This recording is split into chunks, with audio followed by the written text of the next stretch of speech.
శ్రీ ఓంకారేశ్వర స్వామి దేవస్థానం అనువంశిక ధర్మకర్త founder trust చైర్మన్గా పప్పు కృష్ణమూర్తి కుమారుడైన పప్పు వెంకట శివకుమార్ కాశ్యవన్ ఓంకారేశ్వర స్వామి దేవస్థానం ప్రాంగణంలో పదవి ప్రమాణ స్వీకారం చేయించారు. దేవాలయ ధర్మాదాయ శాఖ ఇన్స్పెక్టర్ ప్రణీత్ మరియు అలా ఎగ్జిక్యూటివ్ ఆఫీసర్ దేవరశెట్టి ప్రవీణ్ మరియు ఇరుకుల యాదయ్ గుప్తా, రుద్రమ్మ, మంచికంటి చంద్రశేఖర్ గుప్తా, రాయకంటి విజయ్ కుమార్, వన్నవాడ ప్రేమలత, జాపాల నరసింహ, ఆలయ పూజారి నరసింహారావు, ఉగ్రకాళి మహంకాళీదేవి, ఉపాసకులు నాగంబట్ల పవన్ కుమార్ శర్మ మరియు గ్రామ పెద్దల సమక్షంలో ప్రమాణ స్వీకారం చేసి స్వామి యొక్క ఆశీస్సులు తీసుకున్నారు.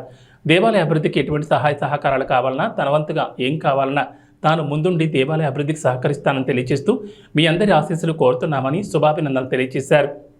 నా ఆమోదములకు చేయబడిన ఏ విషయము గాని వంశపారంపర్య ధర్మకర్తగా నా విధి నిర్వహణలో అవసరమని తోచితే తప్ప ఏ వ్యక్తికి గాని వ్యక్తులకు గాని పరోక్షముగా గాని ప్రత్యక్షముగా గాని తెలియజేయట గాని చెప్పుట గాని చేయనని దేవునిపై ప్రమాణం చేసి చెబుతున్నాను.